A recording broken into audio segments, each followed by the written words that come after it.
Hey everyone, and thanks for joining us for our daily semifinal recap show. I'm your host, Lauren Kalil. We're headed back to Minnesota to the Granite Games to recap day 2 of competition with Brian Friend and Jake Marconi. The leaderboard, it's definitely looking a little bit different today compared to yesterday. One of the big topics that we've been talking about. I want to start with the teams, though. We'll take a look at their leaderboard first and go through some of the different athletes that we've been looking at, and primarily the teams here. Today's programming very different than yesterday. We finally got to see how these teams would work together on some of those synchro movements and even the worm. Brian, how do you think that the programming today affected the turnout of the leaderboard?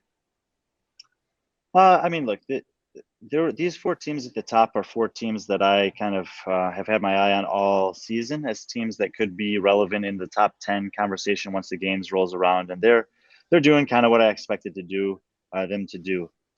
For me, it's Rhapsody CrossFit that's the big story this weekend because, as you can see there, they have a 50-point gap over the 6th place team, which is a pretty big gap when you look at the finishes there. There's not a lot of other teams factoring into the equation, so 50 points is going to be difficult to make up. And Rhapsody is a team that was at the games last year, but they qualified via the Atlas Games, so we didn't really get to see them in a live competition at this stage of the season. And actually, their coach this year is Jared Shaw, who was on their team last year, and now he's coaching them. He also used to be the coach of Jason Hopper before he hooked up with HWPO guys. So he's got a bit of experience. They got a bit of a new roster. They're in a live setting as opposed to online, but they're looking like they're going to make the games for a second time in a row. And they've been, as you can see, pretty consistent and rather impressive relative to anyone that isn't those top 4 teams. Jake, when we look at CrossFit Invictus and they're at the top of the leaderboard, but only by 15 points ahead of CrossFit OBA, who had an incredible performance today. Do you think that there'll be any swapping with these two teams after tomorrow?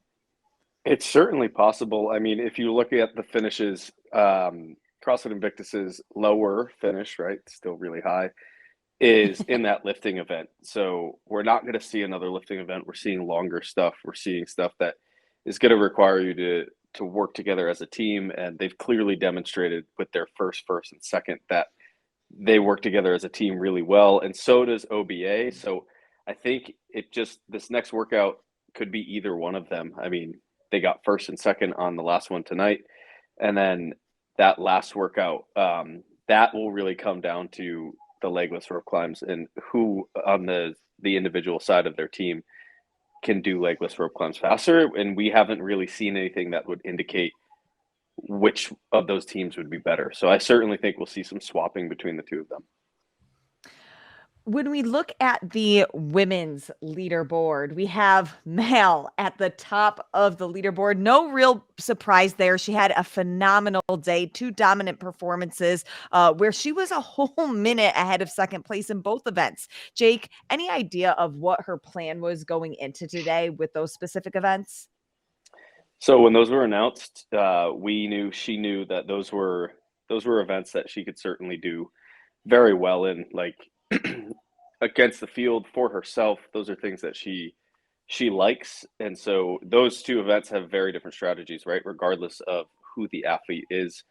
When you're going into that big chipper, for most athletes, right, Mal included, it's about managing those 30 muscle ups in the middle. So she decided to take a pace that would allow her to get through those with enough energy to put the hammer down when she finished, right? And so you don't necessarily have to be first off of those muscle ups, but they can't gas you. And so she knew that going in, and she executed really well, and then was able to put that hammer down after. And then on this event, this speed chipper at the end of the night, it was very clear that workout was a lot on the chest to bar, right?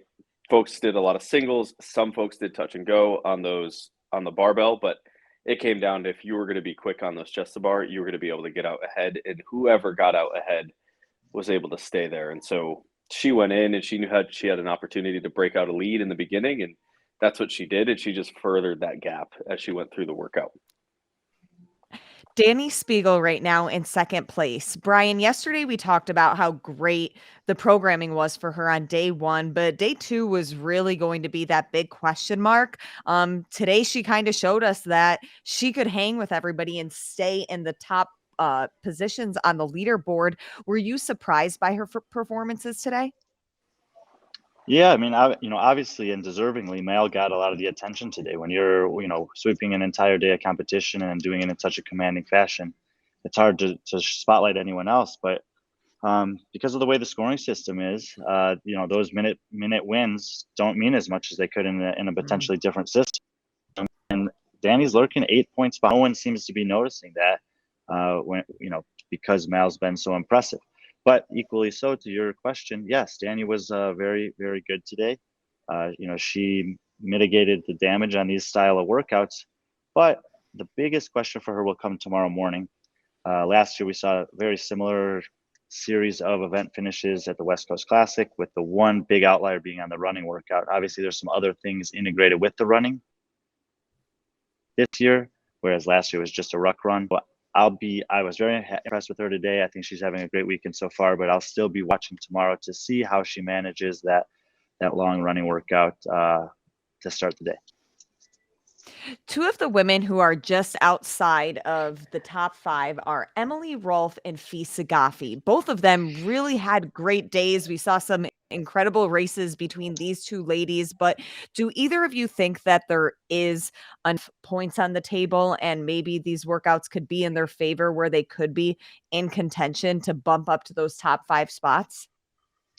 Well, let me just tell you something here. Emily Rolfe obviously had an amazing day today, a second and a third place finish, but I think that she's actually probably going to have her best event finish tomorrow morning, where I think she might be the favorite to win that event. There's a couple women that I think could challenge her, but it's just in the kind of nature of events that she's actually showed she can win even at the CrossFit Games. So I'd be looking for her to have, at the worst, probably another event top 3 finish, and then the final is going to be a little bit more challenging for her. And when you're talking about being in 6th, that means you have to overcome someone that's ahead of you. And I also know that Alex Gazan is very, very good at legless rope climbs. So I think there's a lot of opportunity for some shifting on the leaderboard tomorrow, where you might see Rolfe jump up 1 or 2 spots after the first event and then back off 1 or 2 spots after the final event. So look for a little bit of shifting in the 4 through 7 spots on the women's side tomorrow. And any notable things about Fee Sagafi that maybe she could bump up at least to a last chance qualifier, or there's just not enough time left in the competition? I think is in a position. Go ahead, Jake. Sorry. No, I think Fee's in a position on that workout tomorrow morning, maybe not to win it, but certainly to be in that top 5 to 7. And then on that legless rope climb one, I know that she's going to be decently fast there. So she could bump herself up into a last chance qualifier spot. Just look at her event finishes. She's got an 8th, a 6th, and a 5th, and the 22nd's on the lifting event, which is not surprising. If she can string together a couple more finishes, 5th and 4th or something like that in these last 2 events, that's a very, very good, solid weekend all around. And then it's just a matter of, will these other women struggle when the pressure's on and the legless rope climbs are looming right there at the end? Any other women that you guys were impressed with today? I just have to say this. I was actually super impressed with the answer that Mal gave to Jamie Hagia's question at the end of the night, where she said, "What are you looking for tomorrow?" And she said 70 cows on the Echo bike. Yeah. Because of people who listen to me regularly will know that I identified last year at the games that the Echo bike was probably the biggest glaring hole for her relative to the other women at the top of the field there. And I know, just knowing how she is and knowing how Matt is, that that's something they've definitely been addressing. And so I think tomorrow will be nice to see her put that work into action in a competition set. Jake, can you attest to that? I can say that you're going to have to watch and see how those calories go. It's going to be over before we even know it. Yeah, I think that's a really interesting piece to put in the middle of a workout. All right, let's move on to the men's field again. Such a stacked competition again for the men, second weekend in a row. Let's take a look at the top. We didn't really talk about Colten Mertens yesterday, but finishing at the top of the leaderboard after day 2, having a strong competitive day on the field, ending it with a first place finish. Brian, how do you feel about his performance thus far after day 2? Phenomenal. I mean, I think that these finishes that we're seeing here, 3rd, 5th, 1st, are just about as good as he could have done on these workouts. When you think about the people that beat him on each of those workouts, it was not a matter of him not executing or not doing his game plan. This, like you said, is just a deep field, and those guys are just a little bit better at those things. So Colten's doing great. But the 2 events tomorrow are the 2 of the 6 events that I had pegged as being the potential things that could keep him out of the games. So he'll have to overcome, that long grinding workout. This is a field that features a lot of big guys, a lot of good runners, a lot of people who move the sled well. I think he can do those things, but what kind of a finish can we have? And then the Lagos rope climb workout is going to be a dogfight for the men. There's some guys that are really dreading that as the final, and there's some guys that are really looking forward to that as the final. And if all of the men in this field are still hungry enough to go for it, that's a workout where you could do your best and still take 20th, just because the margin for error is so small. So I think Colten set himself up as well as possible, but he can't rest easy. He still needs to come out and perform tomorrow. Okay, can you give us right now your prediction based on how he's doing and the events that are left? Do you think he'll be going to the CrossFit Games? I think he's done enough already that he will end up making it. I think it's possible he'll fall into the 4 or 5 spot, but I think if you look at the points buffer, that as long as he doesn't just totally implode, these 4 performances should be enough to get him through. One of my favorite events today was that first event, event 3 for the men, watching Phil Toon battle it out with Brent Fikowski. Jake, what was it like to watch them go head to head? One athlete would pull ahead and then the other one would go, and then it finally ended up being those dumbbells, those heavy dumbbells at the end that sealed the deal for Toon. Man, that was fun to watch. I think it's really cool anytime you get 2 athletes trading spots in a workout. That's a really fun thing to watch. And Brent being known for chippers, especially at this level of competition, where every year the chipper came up and people would go, all right, Brent is going to smoke this chipper. And he always attacks them with a strategy. And it was fun to see him get pushed a lot by Toon on that workout. During that workout, we saw, a lot of people laying on the ground, and it looked like it truthfully wrecked people, but somebody in particular was Chandler Smith. He really needed to make moves today, but was absolutely fatigued at the end. We heard that maybe even the medical team went over to help him. Brian, being there in person, even Jake, is there anything you guys can give us insight to on how Chandler was feeling, what was going on with him, anything like that? Do you have any insights on that, Jake? I have no insights on the specific situation, other than that sometimes as an athlete, for whatever reason, right, you might not be sick, you might not have anything that is actually happening to you prior to the event. You go out there and sometimes it's a nerve, sometimes you are just in a deficit and you didn't eat enough, and you get into an event that starts to eat your lunch, as I would say. Like if I came off the floor on something like that, man, I got my lunch ate. And it's not always that like you didn't prepare correctly, or it's not that anything is wrong. It's sometimes there is something wrong. That just happens sometimes, and it's tough. And I think that like Chandler's an athlete who's been in the sport for a while, and he'll come out and give his all to the rest of these workouts. But yeah, the tough fact of it is that sometimes that just happens. And Brian, we have Brent Fikowski sitting 3rd overall. I don't think he was even in the top 5 after day 1. What do you think about his performances thus far headed into the final day? Mostly good. 4th, 8th, 2nd, 6th is just fine. He's sitting in 3rd place. I think that, his priority this entire season has been to make sure that he's healthy enough to give it one more run at winning the CrossFit Games. And while I did pick him to win this competition, and I still think that there's a chance that he will win it, I think the 2 workouts tomorrow are very, very good for him. And we talked about how one of the guys ahead of him, Mertens, may struggle with those. So I think it's probably going to come down to him and Phil Toon for the overall win here. So I think Brent's doing just fine. That workout that you talked about, definitely, even Phil, who won the workout, kind of going away by the end of it, said in his interview, he's like, I feel pretty bad after that. And I talked to a few of the male athletes as well, and they're like, that workout just sucks, man. It's just a hard workout, and there's really no way around it. So that's okay. Like, it's okay to have workouts like that. We're trying to find the fittest on earth and get him to the games to compete. But I think Brent should be just fine and feeling good about where he's at. Looking at the leaderboard, though, I mean, there's so many different athletes that we can talk about. Travis Mayer made it into the top 5. We still have Tim Poulsen in contention. Anthony Davis, I know, Brian, you spoke a lot about him. Even Sam Quant a little further down. When we're talking about some of these athletes, is it really anybody's competition tomorrow with some of those names that aren't in the top 5 right now? And especially ending with the legless rope climb running workout that 1 second is going to count. Jake, what do you think?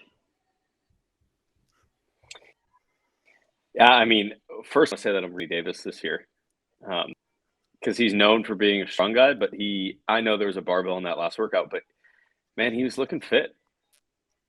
I have not seen the actual point spread, but I do think that fight for that 5th place spot is going to be anybody's game.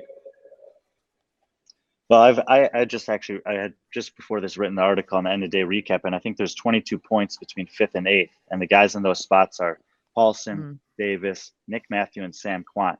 And I'm just looking at, I know Tim Paulsen's going to do well in the morning. I'm worried about him on a legless rope climb.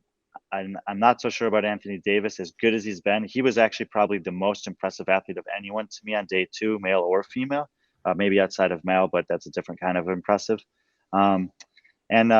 But I don't think these events are going to be great for him. Nick Matthew and Sam Quant have kind of been flying under the radar because there's a deep field, a lot of big names, and a lot of impressive performances. But they've been very consistent.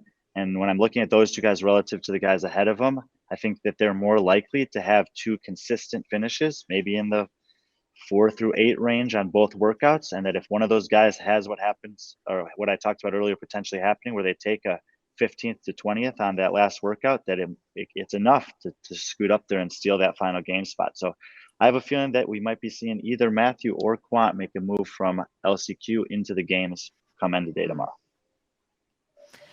If there was one female and one male athlete that each of you had to pick who you're going to be watching going into day 3, who would it be? I know we've mentioned so many people, but who are the one on each side? Jake, you can start. Lead the way. Man, this is the truth. This is the absolute truth. I almost never watch as a fan of the sport. Very rarely do I. And so I don't really keep tabs on the leaderboard unless I have to now because I'm doing something like this. I think it'll be interesting to watch those bottom 4 guys. Nick Matthew I competed against last year, so I'm interested to see what he does tomorrow. And then Fee, I'm interested to see how she comes out and responds to the last couple of workouts. And she had a great day too. So. Okay, well, since Brian, he didn't say any athletes, really, I'll give you 4 athletes. I just said 2 athletes, Brian. On both the men's and women's side, what I'm looking at is a veteran versus a rookie. So I'm looking at, can Emily Rolfe or Chloe Wilson make it in? Chloe's been super impressive this week, not gotten a lot of attention. I think that it would be exciting for her to make the game. She's been close in the past. And Emily Rolfe is one of those veterans that's like tried and true in this method, but it's just this era we're in where the veterans are not guaranteed anything. So she has to earn it. And on the men's side, I could say almost the exact same things about someone like Tim Paulsen compared to a Nick Matthew. So I'm looking to see, are we going to get some veterans into the games, or is this going to be another weekend where we have a couple rookies take those final game spots? All right, Jake and Brian, we got one more day. Next time we see you on the show, we will know the next athletes going to the CrossFit Games. We'll see you tomorrow. Let's go, Mertens.